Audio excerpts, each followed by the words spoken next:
Hello, and welcome back to the Patristica YouTube channel. I'm delighted today to be joined by my regular co-host, Mark Bilby, who is going to be presenting to us today on a subject that we'll come to in just a moment. So, without further ado, Mark, why don't you start presenting? Sure. Thank you. Glad to be here. I was formerly a colleague of Dennis MacDonald at Claremont School of Theology. I've worked with Dennis, published with him, but I'm also collaborating with Marcus Vincent. So I kind of see myself maybe in a similar place as Jack, as kind of in between. There are aspects of Marcus Vincent's work that I'm very much in agreement with, and aspects of Dennis MacDonald's work I'm very much in agreement with. And really, I'd like to try to pull them together if possible. Not that either one will ever completely agree with the other, but is there kind of a middle ground in which some of the best of both authors, and both of them really doing important, I think, revolutionary thinking and work on the Gospels and the New Testament? How can we bring them together? So this is my effort to do that, and it's framed as a rejoinder, but a friendly rejoinder, as in a debate, like a debate club. So we could argue both sides of this, all day and all night, and that would be fine. But I'm framing this as a rejoinder to Brody and MacDonald. So this kind of aligns with broader mythicist categories, that the Gospels were basically just mythological fabrication, that they're just literary compositions taking from the dominant, very well-known, popular epics and dramas of the Greek world: Homer's Iliad, Homer's Odyssey, the Bacchae of Euripides, and other texts, and basically just retelling them, really just like fabricating most of the story of Jesus out of whole cloth based on these imitations. And even in an earlier work in which I was responding to MacDonald, and this was together with several other authors, including Mike Koshinash, who is a contributor to this volume and a student of MacDonald's at Claremont School of Theology. I think Mike and I were in a similar place of saying, just because you find mythological imitation does not necessarily require that it be mythopoesis. That it doesn't necessarily require that it be fabrication. You can have real life persons and real life events, and then a legend can be told on top of that, right? So there might have been a guy named Joseph, and maybe he was even known as Arimathea. I don't know, right? But later his story might have been retold in a way to make him more like Priam, the father of Hector. And the story of Jesus might have been, real. The crucifixion of Jesus might have been real, but then later authors wanted to make him sound more like a tragic Hector figure because of the fall of Jerusalem, akin to the fall of Troy and these kinds of things. So I think with Koshinashi, don't want to speak with it, for him, but it'd be interesting to have him on to talk about this particular issue. Is there any historical kernel or historical story behind these stories, and are myths kind of layers that come upon these stories kind of gradually over time?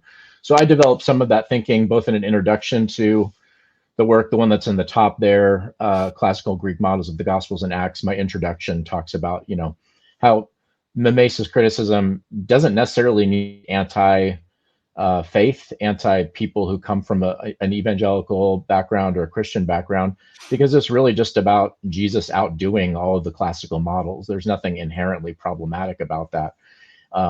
So I was trying to kind of cast MacDonald's work in a broader audience there, and saying this really should go mainstream, and there's no reason that any particular confessional background should be objecting just out of hand to this work. But then in the more substantive chapter in there, I tried to elaborate my idea of sort of evolution. I didn't call it evolution in that chapter, but I called it layers. So seeing like more and more mythological layers put upon these texts. And already in that 2018 chapter, I was already of the view that Marcion's gospel was earlier than Luke. I'd been reading Joseph Tyson and Matthias Klinghart. I've been working with Tom Phillips, who was also there at Claremont School of Theology, who was a student of Joseph Tyson. And while Phillips hasn't published on the priority of Marcion's gospel, I'm pretty sure that's where he's at as well, in his own views. So I tried to build this out and say, okay, well, what mimesis can we find in Marcion's gospel? And then compare that to the mimesis we find in Luke. And, Dennis's overall take is that Marcion's gospel was later. The way I've heard him describe Marcion's gospel on podcasts is that Marcion was a late 2nd century figure, and that he goes with the traditional narrative that Marcion like chopped down these texts. And so he sees Marcion as kind of botching the mimesis. Like the mimesis was there in Marcion's underlying text, but then he chopped up Luke so much that, and he missed and messed up a lot of the underlying mimetic allusions. And I see it actually as very, very much the opposite. Marcion, I disagree with MacDonald that he's a late second century figure. Marcion is an early second century figure. He's attested by Papias in one of the fragments of Papias.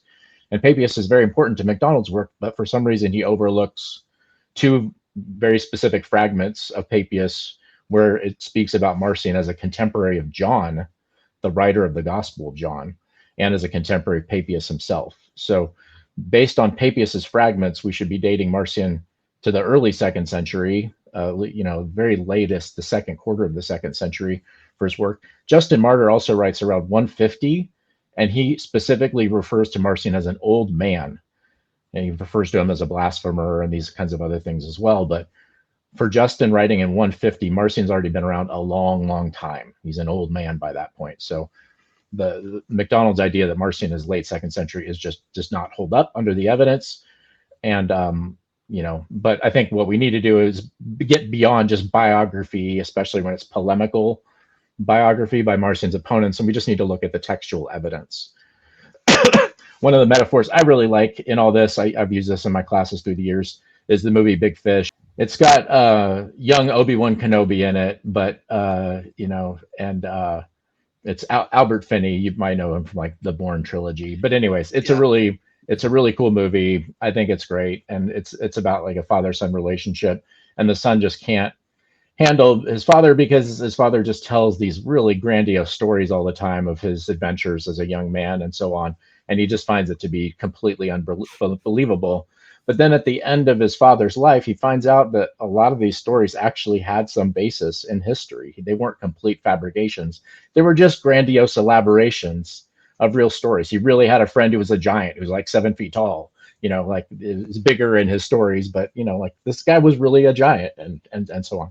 Anyway, so I'd recommend that movie. And that's kind of my framing for this, is that there's, whether we think historically about a historical Jesus, or whether we just think about a simpler story about Jesus, that the imitations are elaborations, but they don't have to be pure fabrications. So what I'm going to do now is just kind of walk through the first about third of Marcion's gospel. I'm not going to go through the whole thing, but that would be too much. But I'm going to walk through the first third and just point out patterns that we see, and that's what I'm interested in. I think that's what people interested in scientific inquiry about history and texts and so on, they look for data patterns. And so I'm just going to walk through about 10 passages in Marcion's gospel versus canonical Luke and try to point out patterns. So when we come to the birth legends, this is Luke 1 and 2.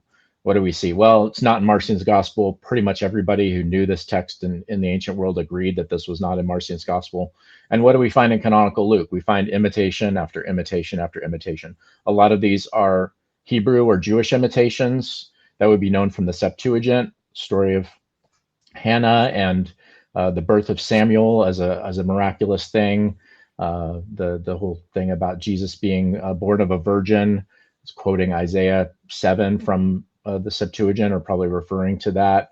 Miraculous visions in a temple, angels coming down and talking to people. Like these are all very well-known things from the Hebrew Bible. And but there's also an imitation of Euripides' Ion in that first part too. Tom Phillips has a chapter on this, specifically looking at the theme of the swaddling clothes, and that's a particular term that was used in the birth story of Ion, who was separated from his mother and then had to be like rediscovered and recognized later in life. So there's an interesting little Euripidean imitation there, even in the birth story of Jesus. The baptism and temptation, not in Marcion's gospel. Multiple witnesses agree to that. Again, Jews and Christians looking at the story would see very obvious imitations of the Hebrew Bible, a dove coming out of the sky like Noah experienced, Joshua and the priests crossing the Jordan River, akin to the baptism, Moses encountering Yahweh out in the desert, and the gift of Torah. All these themes of the salvation history of Israel would be coming back and made vivid through this story. The genealogy, no genealogy in Marcion's gospel. in canonical Luke, very elaborate generation by generation genealogy that recounts some aspects of the Septuagint, of Genesis, of Deuteronomy, of First Kings.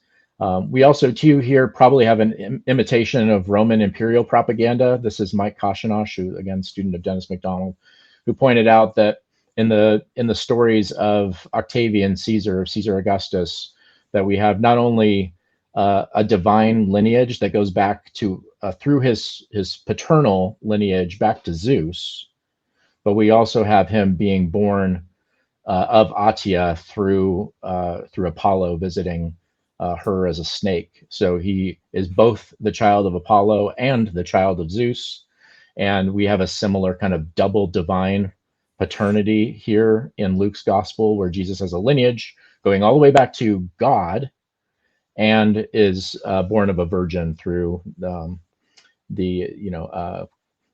Holy Spirit hovering over Mary.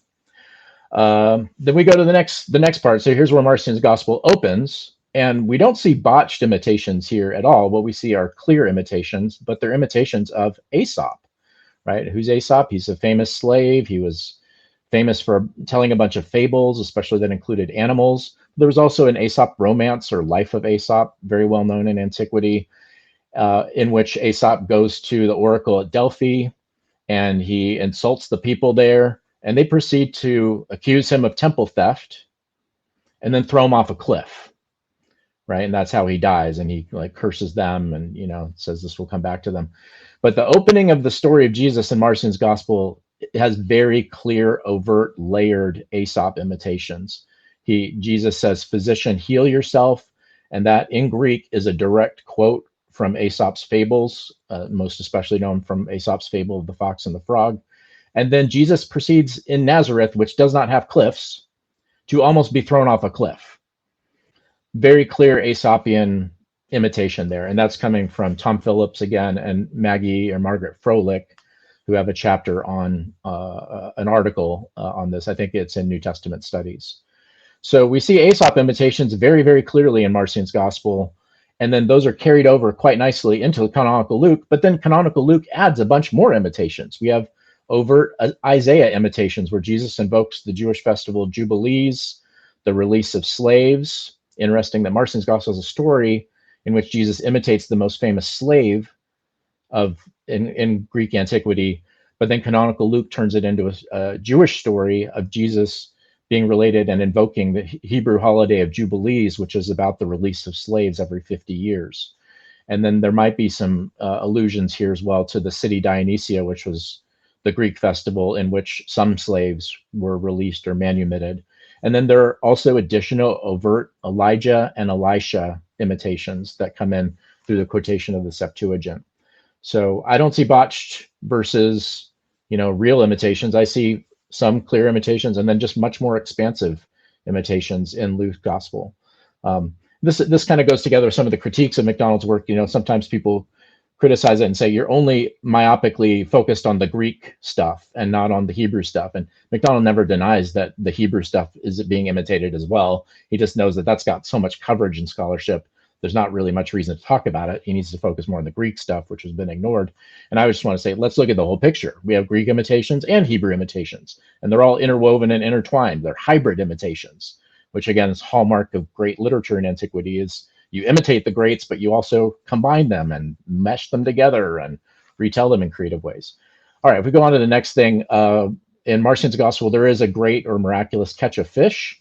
This, in my view, likely imitates Homeric hymn 7, which is a hymn to Dionysus, in which Dionysus is a young man with a fresh beard, nice, since all of us are sporting beards, standing at the shore of a sea, and then he's arrested, taken captive by pirates, put on a boat, and then he starts like breaking out with miracles, like producing bears and lions out of nowhere who attack the pirates. He turns some of them into dolphins, which probably refers to like the Oracle at Delphi.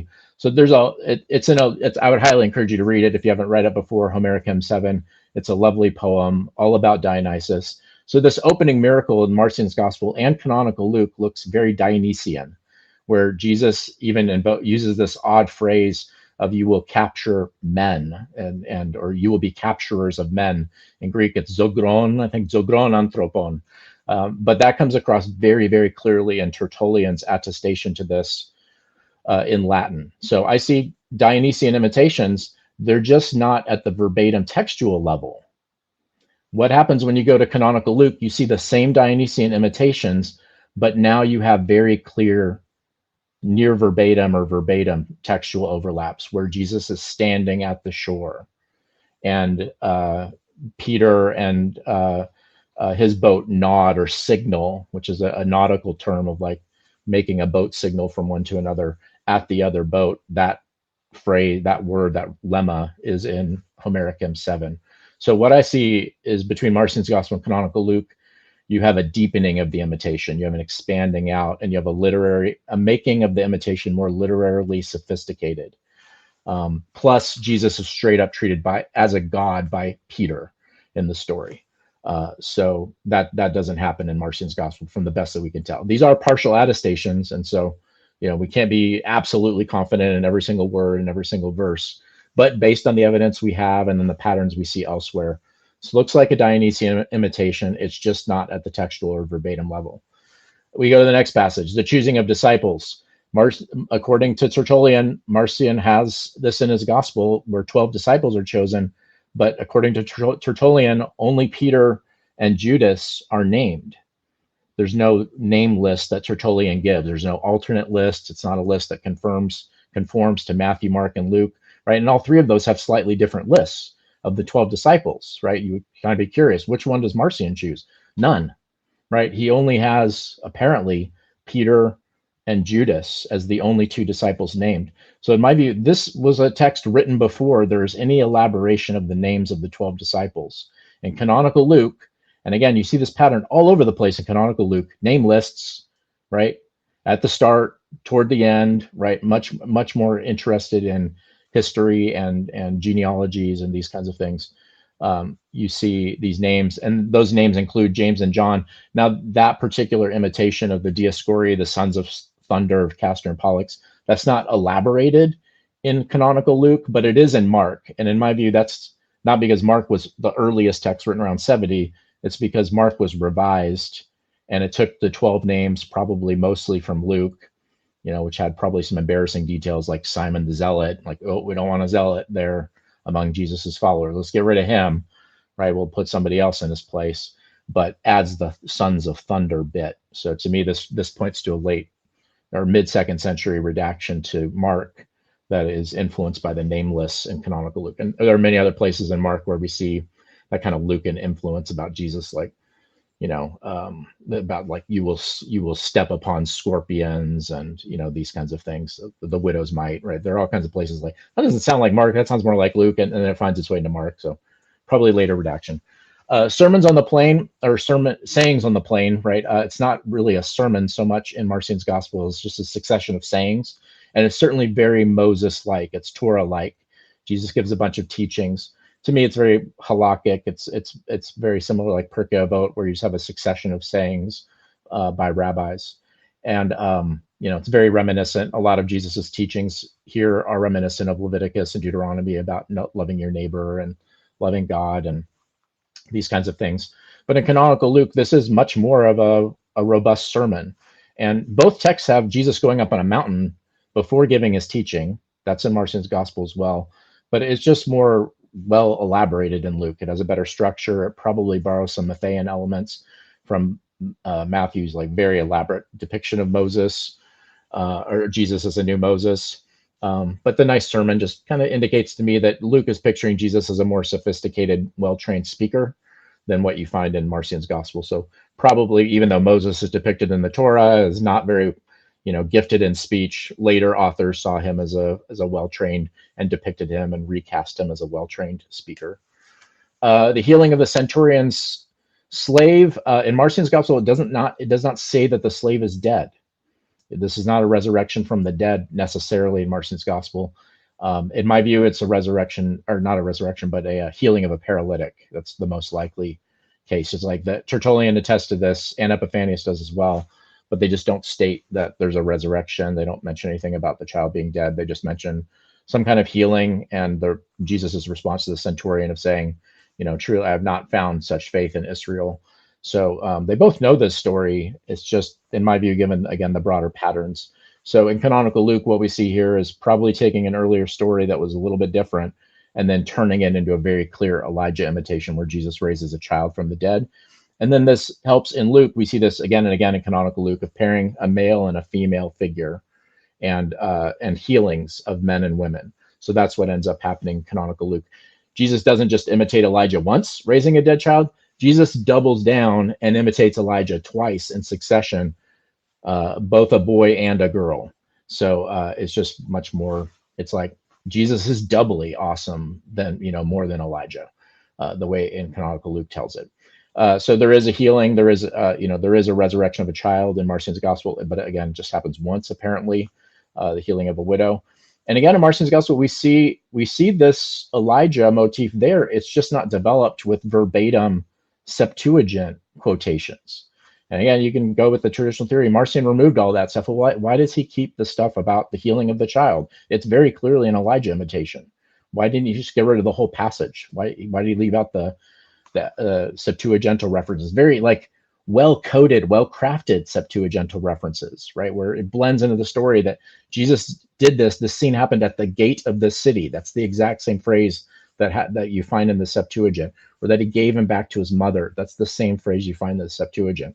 So canonical Luke, again, Marcion's gospel doesn't botch the imitation. It's an imitation. It's just not a very richly elaborated, textually reinforced, Septuagintally reinforced imitation. A pithy contrast between John and Jesus. So this most editors, all editors prior to me of Marcion's gospel would say this was not in Marcion's gospel, and that this goes back to mid-19th century German theologians and scholars who said, Marcion was such an ascetic, he would not have wanted this passage in because it speaks about Jesus as a drunk and a glutton. It's like, no, Marcion hated that stuff, so he removed this from his. But nobody actually says Marcion removed this from his text. Tertullian skips it, but Epiphanius does not put this in his list of passages that were removed. So again, when I look at broader patterns, that Marcion's gospel opens with very clear Aesop imitations. Marcion's gospel ends with a verbatim quotation from Aesop's fables. We have here again another Aesop reference, and to me, and by the way, here we have a passage that Q scholars like Kloppenberg would say, yes, this is in Q. This is an early tradition. And then other scholars would say, this is probably, like Tom Phillips actually has written a chapter on this, would say this is probably an early tradition because it perfectly reflects the criterion of embarrassment, right? Why would people worshiping Jesus and revering Jesus preserve a tradition that refers to him as a drunk and a glutton? It's not something later people would invent to make him look better. It doesn't fit the pattern of Christological heightening. This is probably an early tradition because it's otherwise embarrassing. And Jesus contrasts himself with John in this. But again, he quotes Aesop. When I played, you did not dance. That's a quote from Aesop's Fisherman and the Flute.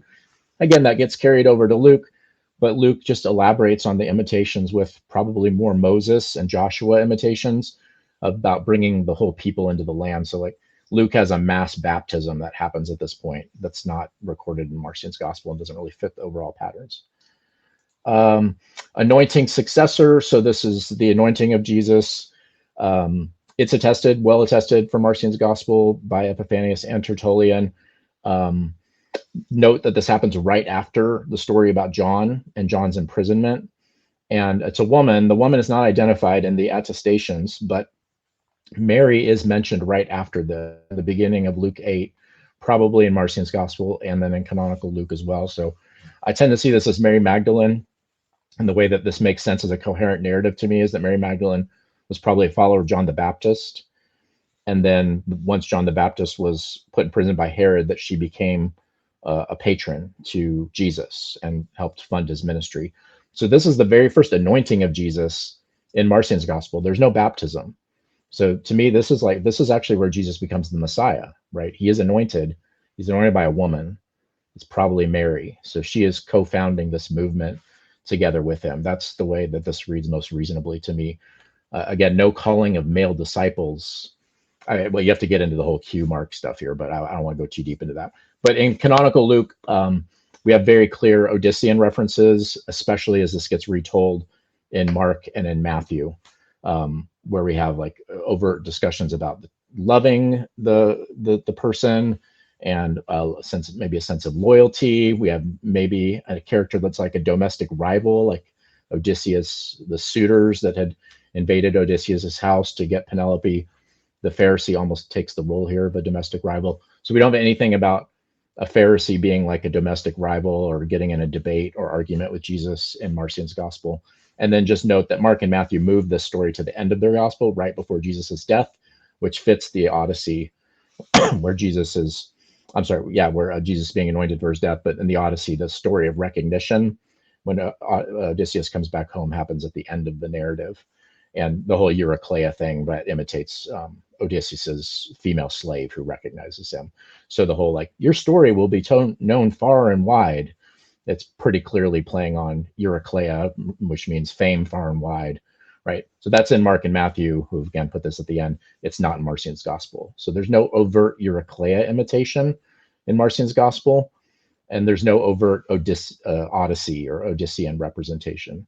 It's probably just a more simple story about Mary Magdalene and Jesus becoming the Messiah that gets turned into a more epic story of recognition in canonical Luke. The next thing, Jesus being sponsored by women patrons. Again, it's just very simple from what we can tell in Marcion's gospel. It's a list of names. These are women patrons. It doesn't say anything about Mary having the epithet Magdalene, which comes from, Migdal or Magdala maybe, and MacDonald has said, oh, that's probably an allusion to Andromache, the wife of Hector, because she's standing in a tower, and Migdal is the Hebrew for tower, so this means like tower town or tower woman. So if that's true, that's interesting, and I'm inclined to go with that as a possibility. Maybe there really was a Migdal. There's an archaeological site there. I've been to it. And maybe Mary was from there. It was a prominent place with, a mikvah and right on the coast there of the southwestern Sea of Galilee. But maybe it was a, epic title as well that was given to her, later, subsequently. In any case, like to me, this is part of where I would push back to MacDonald and say, like, Mary is not just a pure fabrication. The gospel authors aren't making up Mary as a as just a pure mythological imitation. She's there in these stories that are prior to the Homeric and the Odyssean overlays being put in there. So I'd actually want to defend the historicity of Mary Magdalene as part of this. So when we look at all of this stuff together, what do we see? We see in Marcion's gospel clear imitations. They're just of Aesop, and then some playful imitations of Moses and Joshua and Elijah, but they never rise to the level of verbatim Septuagintal imitations. Lots of references to Jewish scriptures and Jewish traditions, but to me they sound more authentically Hebraic. Even though they're Greek, they're just not filled with Septuagintal language. We don't have any overt imitations of Euripides or Homer in Marcion's gospel, none. We have no overt imitations of Roman imperial propaganda, where Jesus becomes like an emperor of Rome in Marcion's gospel. The entire thing is situated in Galilee. There's never anything happening in Jerusalem or Judea, and there's no concern for synagogue or temple piety. And Christ is depicted probably as human, but as an angel-like figure who comes out of the sky, which aligns with Son of Man traditions and Daniel and Enoch. So it's not non-Jewish, it's very Jewish. It's just like a simple, Jewish Son of Man tradition. That's kind of how the opening of Marcion's gospel reads, with Jesus coming out of the sky. Canonical Luke, by contrast, it has the Aesop references. It keeps those, but it doesn't really seem to add much to them. Maybe because he's not interested in depicting Jesus even more as a slave. He has repeated expansions of earlier imitations. So where Marcion's gospel has Elijah and Moses imitations, those are there. They're just continually expanded and textually enriched from the Septuagint. There are repeated explicit imitations of Greek drama, of Greek epic, Homer, and Greek hymnody, where we have verbatim stuff that's just not in Marcion's gospel. I should have said too, we have the Dionysian imitation in Marcion's gospel, but again, it's more like playful rather than textual. We have express imitations of Roman imperial propaganda for Jesus and Mary as a new Augustus Caesar and a new Attia.